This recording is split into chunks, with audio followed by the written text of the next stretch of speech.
Gracias al Señor que nos permite estar juntos en esta mañana, poder abrir su palabra de forma libre, gozosos y agradecidos por este tiempo juntos. Vamos a abrir la palabra del Señor, nuestra Biblia, y con la ayuda del Señor en esta mañana vamos a estar en el capítulo 4 del Evangelio de Marcos, el segundo de los evangelios que registra el Nuevo Testamento, y vamos a estudiar los versículos del 35 al 41. Y como en semanas anteriores a lo largo de este verano, seguimos mirando los pasos del Señor Jesús, su vida, su ministerio, y en esta ocasión vamos a ver cómo Jesús es supremo sobre la creación. Cristo es supremo sobre la creación. Y como digo, y aunque semanas anteriores hemos estado en el Evangelio de Lucas, en esta ocasión vamos a estar estudiando el Evangelio de Marcos, ya que nos permite marcarnos más en el contexto de este pasaje, de este suceso. Es una escena que, aunque vamos a estudiar en este Evangelio, también está narrada en el Evangelio de Lucas y en el Evangelio de Mateo. Y solo para situarte un poco en el contexto, recuerda que el propósito del evangelista Marcos, cuando escribe el Evangelio, es presentar de manera clara, de manera inequívoca, que Jesús, este que va a ser el protagonista de esta historia, es hombre, que Jesús es hombre, que tiene un lado humano, pero que también es Dios, que es 100% hombre, que es 100% Dios. Y esto lo vamos a ver claramente en nuestro texto de esta mañana. Vamos a ver un retrato de su humanidad, como Él es hombre, pero también vamos a ver un retrato claro de cómo es Dios, de cómo demuestra de manera asombrosa y poderosa su deidad. Vamos a leer este texto en Marcos, capítulo 4, los versículos a partir del 35. Dice así la palabra del Señor. Ese día, caída ya la tarde, les dijo: pasemos al otro lado. Despidiendo a la multitud, le llevaron con ellos en la barca, como estaba, y había otras barcas con él. Pero se levantó una violenta tempestad y las olas se lanzaban sobre la barca, de tal manera que ya se anegaba la barca. Él estaba en la popa, durmiendo sobre un cabezal. Entonces le despertaron y le dijeron: Maestro, ¿no te importa que perezcamos? Y levantándose, reprendió al viento y dijo al mar: Cálmate, sosiégate. Y el viento cesó y sobrevino una gran calma. Entonces les dijo: ¿por qué estáis amedrentados? ¿Cómo no tenéis fe? Y se llenaron de gran temor y se decían unos a otros: ¿quién pues es este que aún el viento y el mar le obedecen? Bueno, la respuesta a esta última pregunta podría ser simple. ¿Quién es? Evidentemente, Él es Dios, porque solo Dios tiene un poder suficiente, tiene un poder así sobre el viento y las olas. Recuerda Juan capítulo 1 y versículo 1 que dice: en el principio era el Verbo, y este es Cristo, y el Verbo era con Dios, y el Verbo era Dios. Esto era en el principio con Dios, todas las cosas por Él fueron hechas, y sin Él nada de lo que ha sido hecho, ha sido hecho. Esto quiere decir que Cristo, que el protagonista de nuestra historia, es el creador de todo, absolutamente todo lo que existe. Y por supuesto, si Él tiene poder para crearlo, Él tiene también poder para controlarlo. Esto nos dice Hebreos capítulo 1, versículo 3. Dice: y Él sustenta todas las cosas por la palabra de su poder. Aquí se nos está diciendo que el mundo fue hecho mediante Cristo y que Cristo es también quien puede sustentar el mundo por su poder. Colosenses capítulo 1 dice: por Él, y está hablando de Cristo, todas las cosas fueron creadas. Las que están en los cielos y en la tierra, visibles e invisibles, todas las cosas han sido creadas por medio de Él y para Él. Y Él es antes de todas las cosas y todas las cosas en Él subsisten. Él es el protagonista de esta historia, el creador del universo. Todas las cosas existen porque Él las hizo. Y todas las cosas son sustentadas porque Él las sustenta. Y esto es una verdad maravillosa que tiene una aplicación directa sobre nuestra vida. De tal manera que cuando llegamos a un pasaje como este, lo que estamos viendo es este poder creador de Cristo. Cristo es también supremo sobre la creación. Ahora, esta escena es única en el Nuevo Testamento. Conocemos otros milagros de carácter físico, de creación. Recuerda cuando el Señor alimenta a los 5.000, cuando alimenta a los 4.000. No había nada y Él solamente habla y crea y permite que haya alimentos, de tal manera que está indicando su poder creador. Pero probablemente este pasaje que acabamos de leer es la demostración más poderosa de su poder. Y el Señor no pudo haber escogido un lugar más idóneo para demostrar que Él tiene poder sobre la creación. ¿Dónde sucede esta escena que representa aquí Marcos capítulo 4 a partir del versículo 35? Bueno, sabemos que fue un lago, que es más bien conocido como el Mar de Galilea. No está mencionado aquí de manera directa, pero tampoco lo necesitamos porque lo tenemos en el contexto. Mira, si vas al capítulo 1 del capítulo 4, fíjate lo que dice. Dice, comenzó a enseñar de nuevo junto al mar. Y en este momento el ministerio del Señor Jesús estaba llevándose a cabo en la zona de Galilea. Él había establecido su cuartel general, su base de operaciones en Capernaum, en la orilla norte del mar de Galilea. Y él se había estado moviendo por toda esa área, enseñando por todas las ciudades. Y en este día en particular en el que esto sucede, él había estado en este área desde el versículo 1. Había estado por ahí, por la orilla del mar. Y fíjate lo que dice el capítulo 4, versículo 1. Comenzó a enseñar otra vez junto al mar. Y este es el mar de Galilea. Y se llegó a él una multitud tan grande que tuvo que subirse a una barca que estaba en el mar y se sentó. Y toda la multitud estaba en tierra a la orilla del mar. Y dice el versículo 2, les enseñaba muchas cosas en parábolas y les decía en su enseñanza. Esto ya había pasado varias veces en el ministerio del Señor Jesús. La multitud que iba tras él era tan grande que a veces en cierta medida le empujaban de tal forma que no tenía más remedio que subirse a una barca y apartarse un poco. De tal manera que ahí, subido en una barca con una gran multitud en la orilla, dentro del mar y con todas las montañas que rodeaban este lago, se formaba una especie de auditorio desde el que el Señor Jesús comenzaba a predicar, a anunciar las verdades que Él había traído. Y esto es lo que estaba aconteciendo aquí, en este lugar que hoy en día, aunque sigue siendo conocido como el Mar de Galilea, también se le conoce como el lago de Kinneret. Fijaos, es un lago excepcional. Probablemente sea el lago más curioso que existe en el planeta Tierra, porque tiene propiedades excepcionales. Tiene un contenido extraordinario de peces, muchos peces.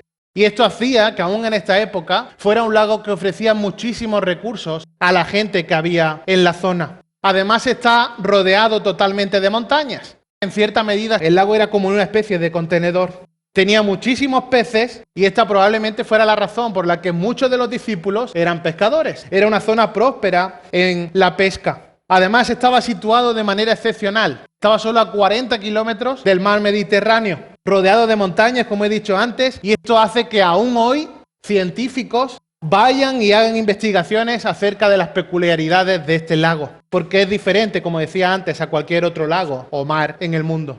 Pero hay algo que le hace sumamente particular este lago, algo que le hace excepcional, y es el hecho de que está sujeto a vientos muy severos, a vientos muy fuertes. Y estos vientos aparecen tanto en la parte cálida del año, en el apogeo del verano, como en la parte del invierno. Son vientos que son extremadamente severos para ser un lago de unas dimensiones de unos 20 kilómetros por 13. Y estos vientos aparecen de forma muy inesperada. Al estar rodeado de estas montañas hacen que se formen flujos, masas de aire que llegan hacia el lago y provocan vientos y grandes olas que pueden llegar a ser hasta de varios metros de altura. Y eso solo de esta forma sucede en este lago. Quien lo ha vivido cuenta que es una experiencia tremendamente aterradora. Entonces, en ese lugar que podemos decir idílico, es donde esto sucede. No podía haber un mejor lugar para que el Señor dijera que es supremo sobre la naturaleza, que tiene poder sobre la naturaleza. Y eso es lo que Él está haciendo aquí. Vamos a ver cómo el Señor demuestra su poder ilimitado sobre el mundo natural. Y vamos a dividir nuestro texto en 3 partes en esta mañana. La primera parte, los versículos 35 y 36, veremos la preparación de la escena.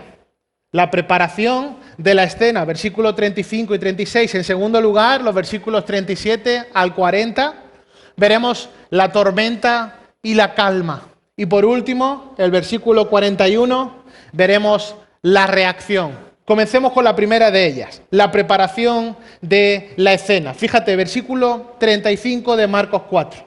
Ese día, caída ya la tarde. O como traduce Reina Valera 60, aquel día cuando llegó la noche.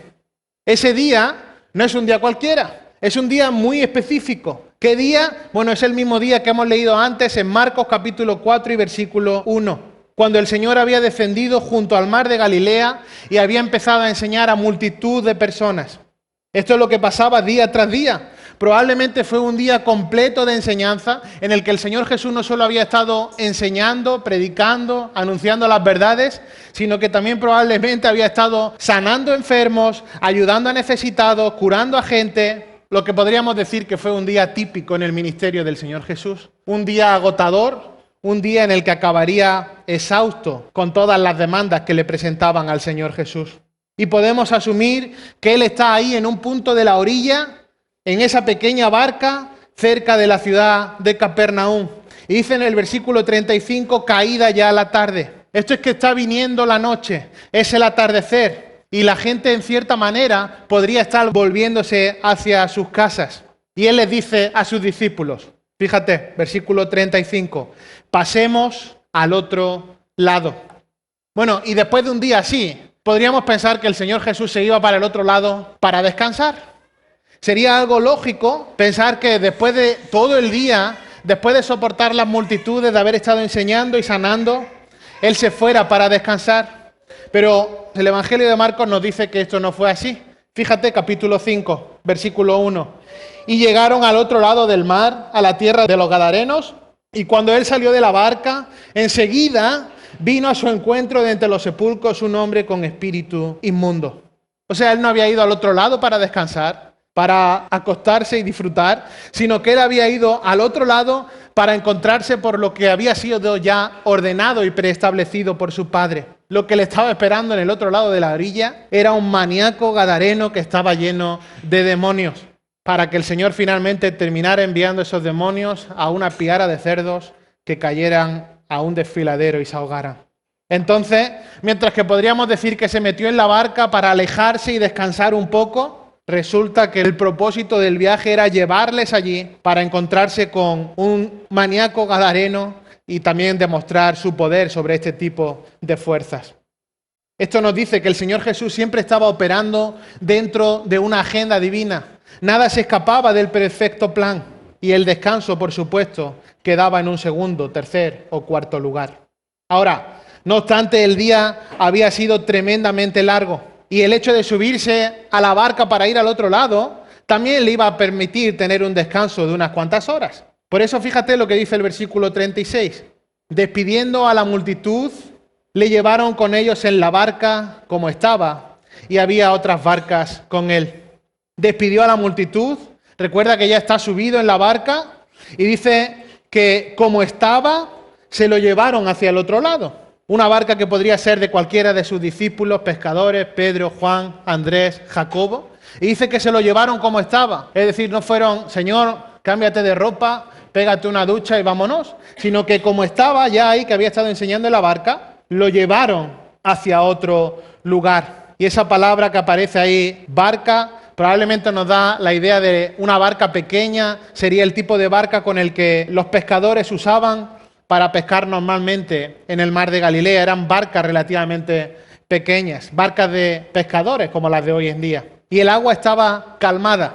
Y esto lo sabemos porque en el pasaje paralelo, si vas un momento al Evangelio de Lucas, al capítulo 8, verás que el agua estaba en calma. Lucas capítulo 8, versículo 23. Aquí vemos la escena paralela de este pasaje. Versículo 22 es la misma idea, pasemos al otro lado del lago, y se hicieron a la mar, versículo 23, pero mientras ellos navegaban. Entonces estaban navegando. Estas barcas tenían la doble modalidad, una la de ir remando Y en este caso otro tipo de barcas como esta, que tenían un mástil y una vela que les permitían navegar conforme avanzaba la brisa del aire. En esta situación de tranquilidad salieron de la costa dejándose navegar con una brisa gentil, agradable, en aguas calmadas, en un atardecer, anochecer. Se iban alejando de la costa y apuntándose hacia la costa este. Y dice, y lo tenemos aquí en el pasaje de Lucas, que conforme la barca comenzó a navegar, Jesús se quedó dormido. Fíjate, mientras ellos navegaban, Él se durmió. Él se durmió. Lo primero que hizo el Señor Jesús cuando se subió a la barca fue dormirse. Y si vuelves a nuestro texto de Marcos capítulo 4, nos da esta misma idea. Versículo 37. Pero se levantó una violenta tempestad y las olas se lanzaban sobre la barca de tal manera que ya se anegaba la barca. Versículo 38, ¿qué hacía él? Él estaba en la popa durmiendo sobre un cabezal. Esta palabra cabezal probablemente sería un tipo de almohada que usarían los marineros para en los momentos de descanso poderse recostar un poco. Y él se acostó ahí en la barca y quedó inmediatamente dormido. Bueno, un inciso. ¿Qué estamos viendo aquí? El Señor se sube a la barca y automáticamente cae dormido. Bueno, esto es un retrato hermoso del Jesús verdaderamente humano. Hay gente que niega que el Señor Jesús fuera 100% hombre. Aquí vemos un retrato del Jesús 100% hombre. Estaba agotado, estaba cansado, exhausto después de estar todo el día enseñando y obrando en su ministerio. Y fíjate, el que es el creador del agua, el que es el creador del viento, el que es el creador de la madera con la que se hizo la barca, aún el que es el creador del propio sueño, ahora es el que emplea todas esas cosas para su propio beneficio. Y se queda dormido en la barca y detrás vienen todos sus seguidores. Y así dejaríamos la escena preparada. Pero ahora fíjate, versículo 37, y volvemos ahí. Se levantó una violenta tempestad, y esto nos introduce nuestro segundo punto, la tormenta y la calma. Versículos 37 al 40. Se levantó una violenta tempestad y las olas se lanzaban sobre la barca, de tal manera que ya se anegaba la barca. Dice una gran tempestad, una violenta tempestad. Esto no es cualquier cosa. Si tuviéramos que traducir esto a nuestros días, la palabra que mejor encajaría sería la de un huracán.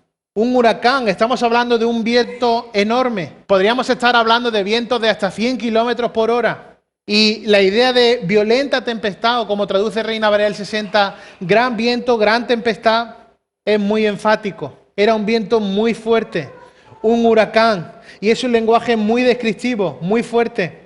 Y en un lago tan pequeño, pensás que no es como cuando pensamos en el océano Atlántico, sino que en un mar, en un lago tan pequeño, cuando esas olas tan fuertes se levantaban, llegaban a la orilla, el efecto inmediato era que volvían hacia atrás.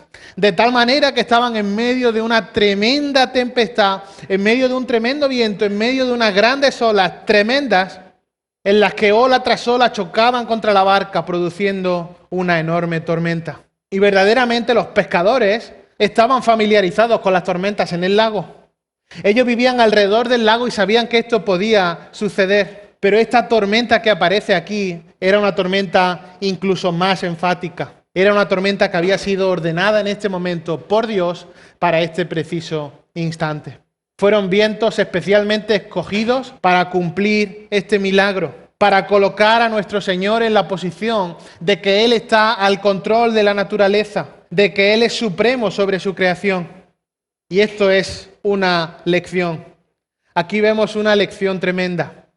Dios puso estos vientos para dejarles a los discípulos una lección y ahora a nosotros. Fíjate, versículo 40. Entonces Él les dijo, ¿por qué estáis amedrentados? ¿Cómo no tenéis fe?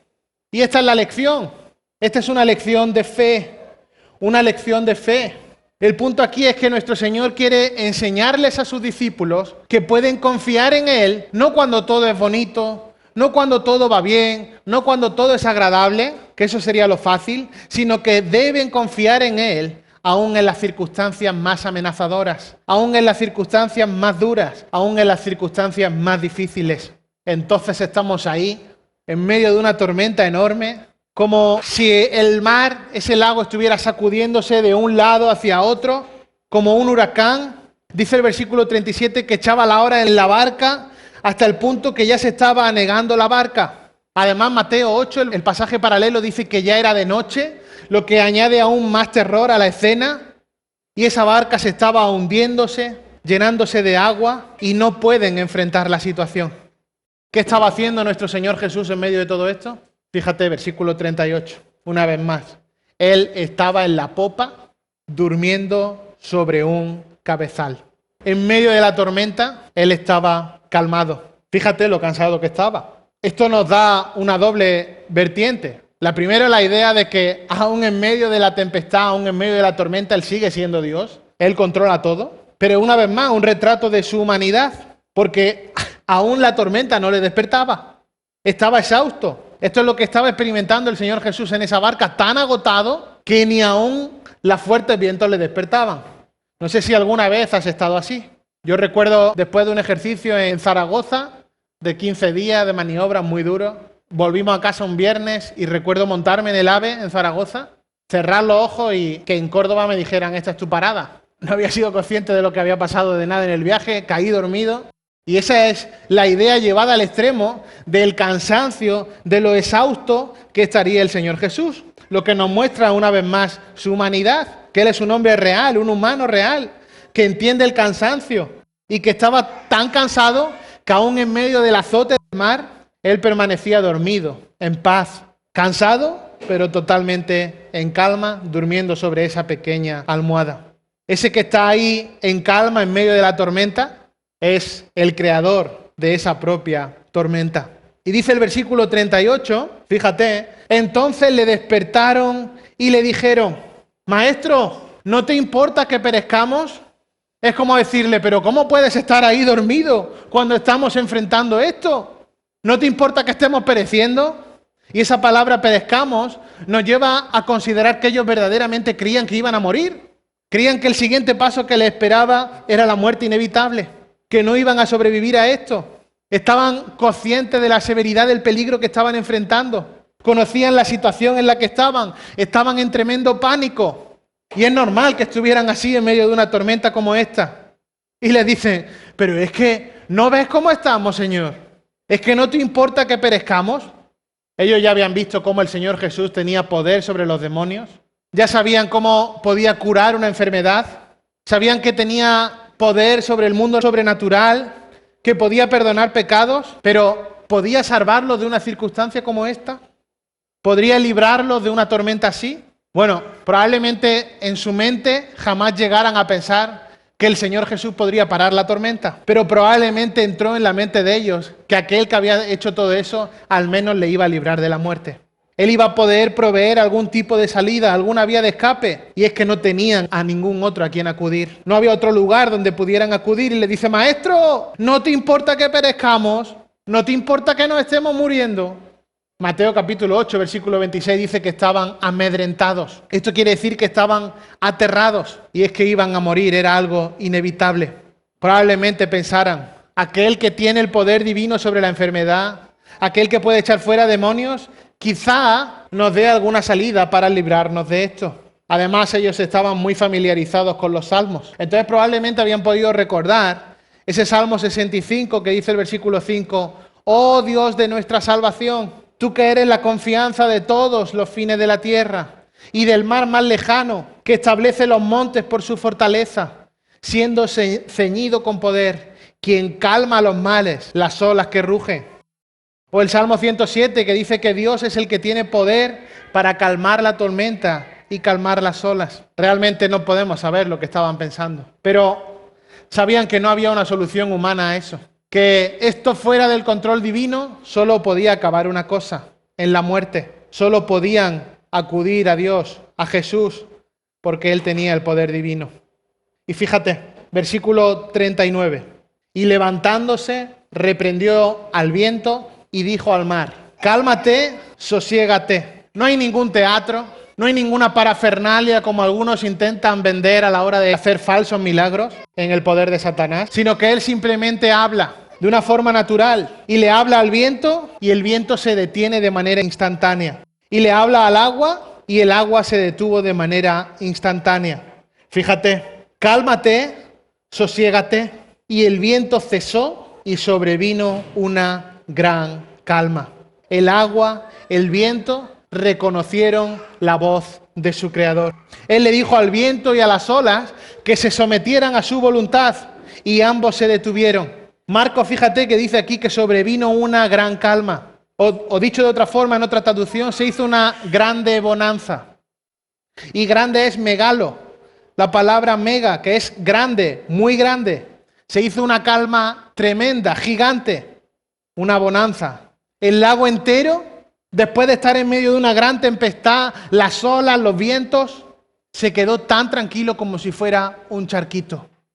El viento se detuvo inmediatamente y las olas se aplanaron.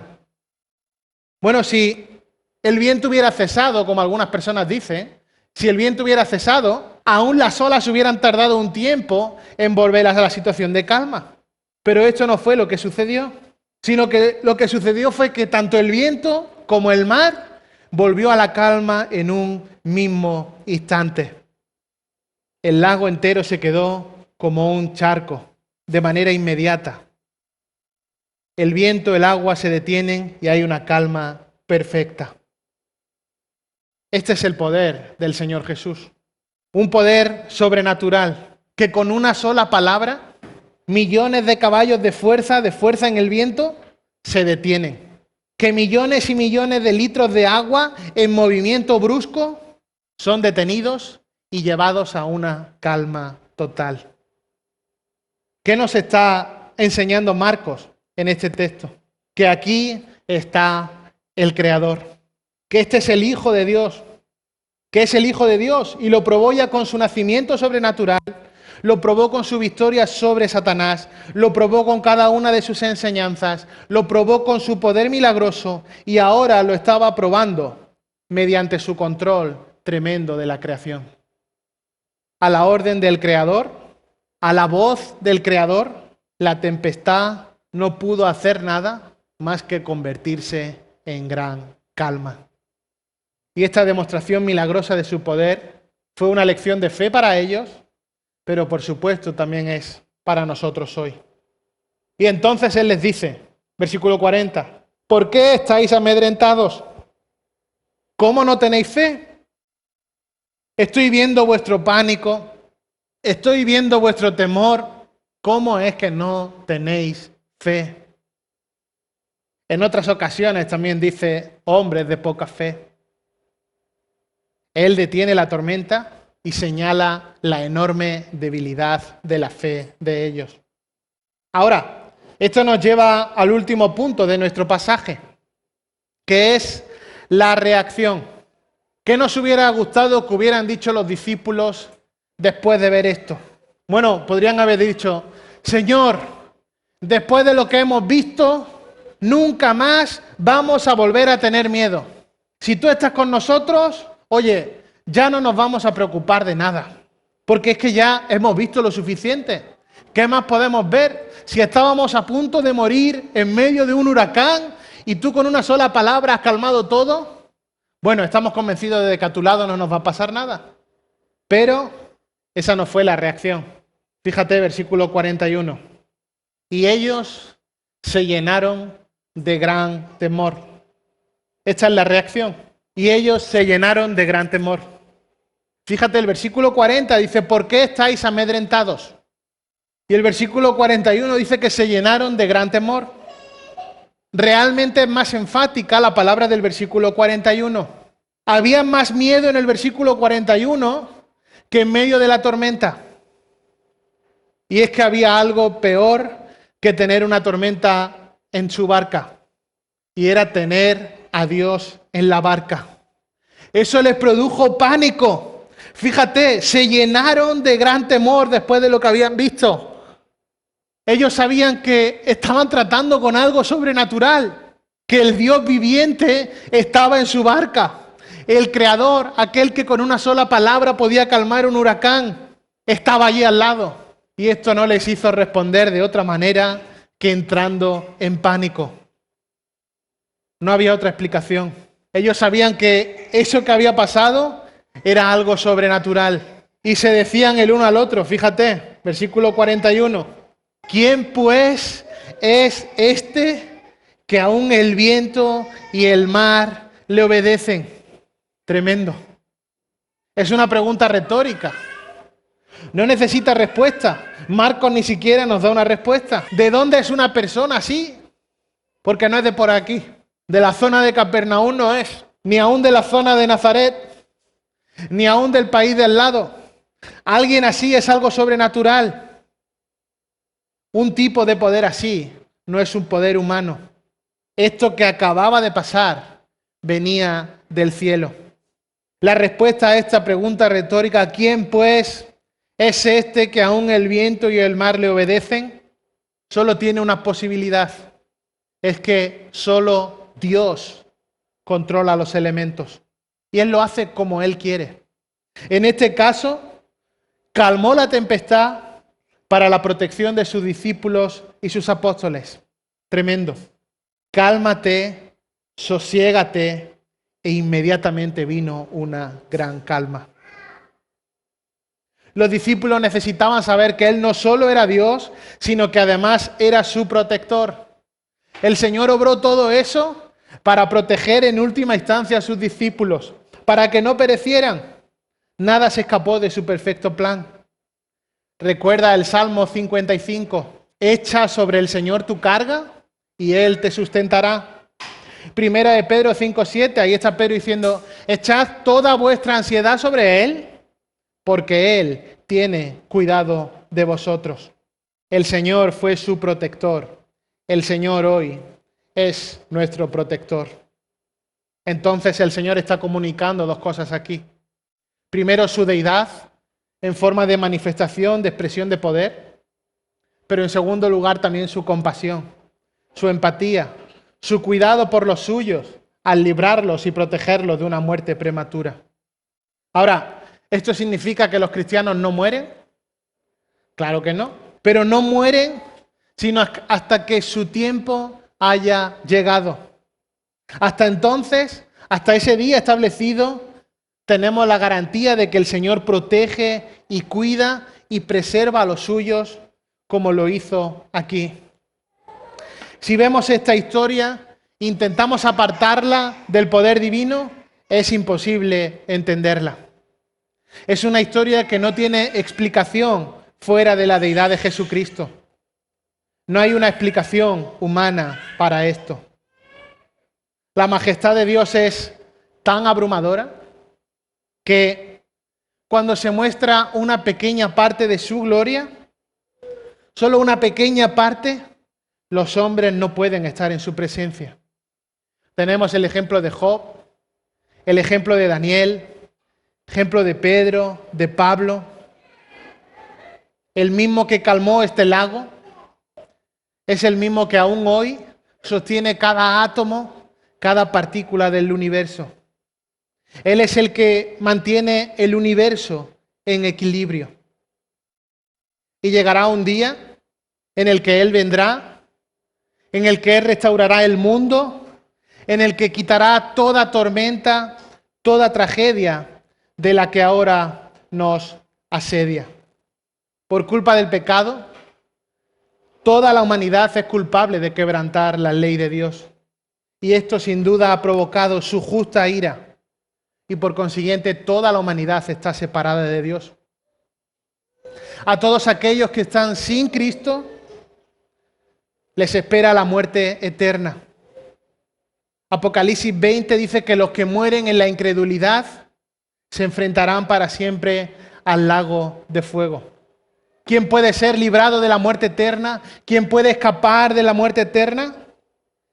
Bueno, solo aquellos que son liberados por la obra misericordiosa de Cristo.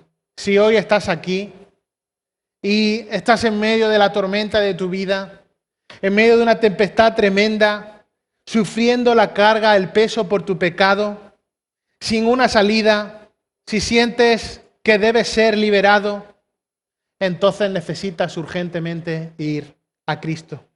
No una urgencia de me voy al baño, sino una urgencia de un fuego que te persigue. Tienes que salir urgentemente, necesitas desesperadamente acudir a Cristo. Solo Él puede librarte de la paga del pecado, que es la muerte. En su muerte en la cruz del Calvario, el Señor Jesús pagó la pena que todos nuestros pecados merecían, mediante el sufrimiento vicario como nuestro sustituto. La justa ira, toda la ira que tus pecados, los míos, habían provocado en Dios, esa ira que provocó en Dios cayó totalmente sobre el siervo sufriente, sobre este que estaba calmando la tempestad, sobre Cristo, sobre su Hijo. En Él cargó todo el pecado de todos nosotros. Por ese sacrificio es que somos provistos de la justicia de Cristo. Ahora la justicia de Cristo es nuestra, puede ser tuya al acogerte a sus méritos en la cruz, para experimentar esta realidad en tu vida, para ser librado de la paga del pecado que es la muerte, para nacer de nuevo, para ser vestido del nuevo hombre, para ser salvo, para librarte de la condenación eterna. Tienes que creer en Cristo como tu único y suficiente Salvador. Debes de reconocer tu condición pecaminosa. Debes de entender que estás ofendiendo la gloria de Dios, la santidad de Dios. Debes de reconocer tu trágica condición de pecado, tu impotencia, tu necesidad urgente de perdón. Debes entregarte a Cristo. Solo Dios puede salvarte, gracias a la obra de Cristo en la cruz. Y si aún no te has entregado a Cristo, te ruego que lo consideres. Te ruego, parafraseando al apóstol Pablo, que te reconcilies con Dios por medio de Cristo. Porque solo en Cristo es que puedes ser salvo. De esta forma, aferrándote a los méritos de Cristo en la cruz, es que puedes ser un hijo de Dios. Es que serás librado del juicio final. El perdón solo se encuentra a través de la fe y el arrepentimiento en Cristo. Solo el que viene con un verdadero arrepentimiento, con una fe genuina, puede ser perdonado. El verdadero creyente se aparta del pecado y confía en Cristo para justicia. La razón de ser de todas las cosas que existen es finalmente la gloria de su gracia. No hay nada en ti, no hay nada en mí que merezca un atisbo del favor de Dios. Es Dios que en su infinita gracia, que en su infinita misericordia, derrama de su amor y puede librarte de la condenación eterna. No podemos más que ser humillados y meditar ante la realidad de nuestro Salvador. Aquel que tiene poder, que es supremo sobre la naturaleza, pero que aún hoy también tiene poder para salvar. Vamos a orar al Señor. Señor y Padre nuestro que estás en el cielo, te damos las gracias por tu palabra. Gracias por esta tremenda escena en la que hemos meditado en esta mañana. Señor, gracias por preparar esta escena perfecta en el lugar idóneo, en el momento perfecto, para que en medio de la tormenta, de la tempestad, viéramos la calma que solo proviene de Cristo. Señor, y gracias porque no estamos abandonados, no estamos sueltos a la deriva, sino que somos tus hijos, estamos dentro del plan perfecto establecido por Dios y esto ya fue determinado desde la eternidad pasada. Gracias por amarnos, gracias por Cristo, gracias por la obra en la cruz y te ruego, Señor, que al contemplar estas verdades, al ver cómo eres supremo sobre todo, al ver cómo Cristo es aún supremo sobre la creación, el Creador es Él también controlador y sustentador de todo.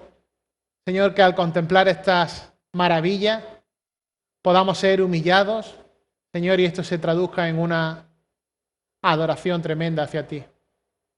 Señor, vemos la reacción de los discípulos en la barca y sin duda estamos ahí.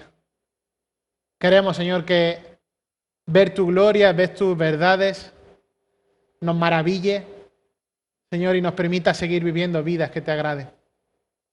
Y te ruego, Señor, que si aún alguna persona en esta mañana está separada de ti, ajena a la verdad del Evangelio, su vida no ha sido transformada, renovada en el poder del Espíritu, Señor, tú obres en su vida, uses tu palabra, Señor, para humillarle y llevarle al arrepentimiento. Solo es por medio de Cristo que alguien puede ser salvo, porque no hay ningún otro nombre bajo el cielo en el cual podamos ser salvos. Y te damos toda la gloria que solo tú mereces en esta mañana, agradecidos por tu gracia y tu amor para con nosotros. Y oramos en el nombre que es sobre todo nombre, en el nombre que tiene control perfecto sobre toda la naturaleza, en el nombre que tiene poder para perdonar pecados, en el nombre de Cristo Jesús, nuestro Salvador. Amén.